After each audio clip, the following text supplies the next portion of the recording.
It all started on one of those evenings when the world seemed too heavy for me to carry.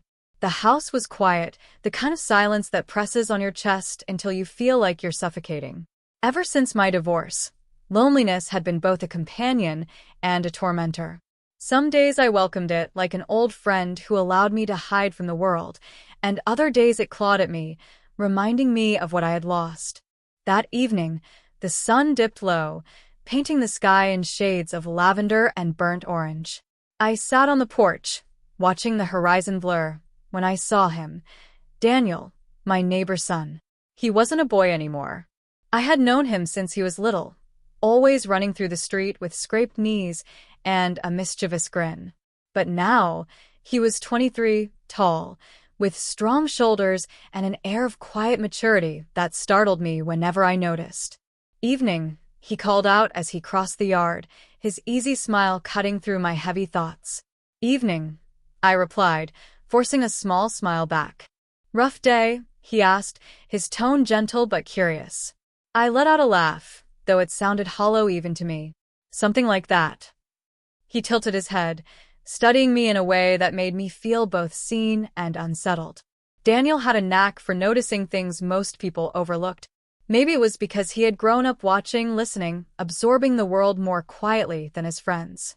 Or maybe it was because he had always been around, slipping between the spaces of my life, without me realizing how much. "Want some company?" he asked after a pause. I hesitated, then nodded. "Sure." He sat beside me on the porch steps, close but not too close, the kind of nearness that warmed without overwhelming. For a few moments, we said nothing. The crickets sang, the wind rustled the leaves, and the world seemed to hold its breath. "You know," he began softly, "you don't have to carry everything alone." His words struck something inside me, like he had reached into the locked parts of my heart and found the cracks. I turned to him, searching his face, and for the first time I realized how much he had changed. His boyish features had sharpened, his eyes were steady and kind, and his presence felt grounding. I swallowed hard. It's not easy to let someone in again. He nodded slowly, like he understood more than his age should allow. But sometimes letting someone in is exactly what heals you. That night, something shifted between us. It wasn't loud or dramatic. It was quiet, almost unnoticeable, but it was there. The way his gaze lingered, the way my heart responded, the way silence felt less lonely with him sitting beside me. The days that followed carried subtle changes.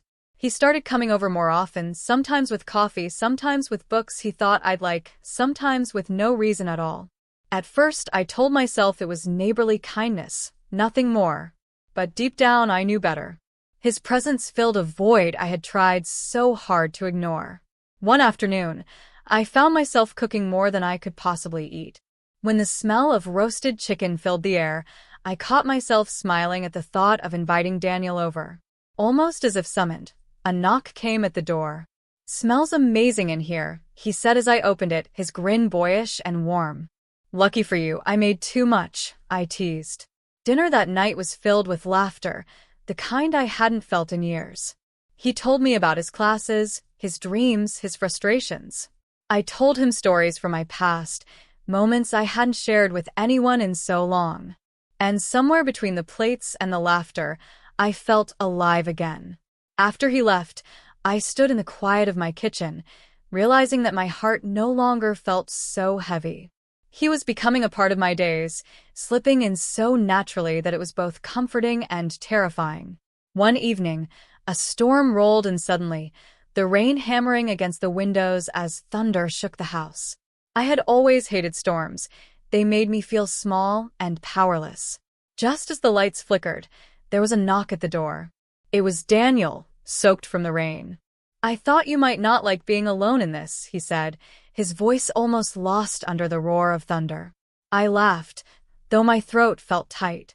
"You thought right. Come in." He shrugged off his wet jacket, his shirt clinging to him, and I looked away quickly, embarrassed by my own reaction. We sat on the couch, the storm raging outside, the only light coming from a flickering candle I had lit earlier. For a while, we just listened to the rain. Then, quietly, he said, I don't like seeing you lonely. My chest ached at his honesty. It's not something I chose. Life just happened. He turned toward me, his eyes steady.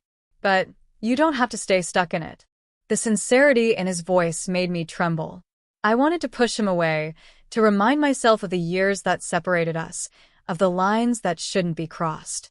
But when I looked at him, really looked, I saw not just my neighbor's son, but a man who cared, a man who saw me when no one else did. Daniel, I whispered, unsure what I wanted to say. You don't have to say anything, he interrupted softly. I just needed you to know. The storm outside seemed to echo the storm inside me. And that night, though nothing was spoken beyond those words, everything changed.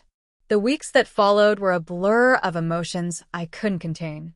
We grew closer, our conversations deeper, our silences more comfortable. There was no grand confession, no sudden declaration. It was in the small moments. The way he reached for a cup for me without asking. The way he noticed when I was tired. The way I found myself waiting for his knock on the door.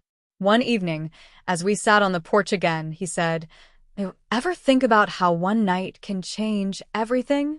I smiled faintly, my heart racing. All the time. And I realized that night, the storm, his words, his presence, had been that night for me. The night everything changed.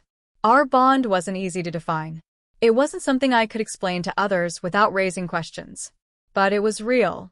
It was built on respect, on kindness, on the kind of love that grows slowly and roots itself deeply. I found myself stronger with him around, braver, more alive. And he, in turn, found in me someone who believed in him, who listened, who cared. Love, I realized, doesn't always arrive in the ways we expect. Sometimes it slips in quietly, in laughter over dinner, in shared silences during storms, in the gentle words spoken on a porch at dusk. And for me, it came in the form of my neighbor's son, the man who reminded me that even in the aftermath of loss, hearts can still find their way back to life. That night truly changed everything. Forever.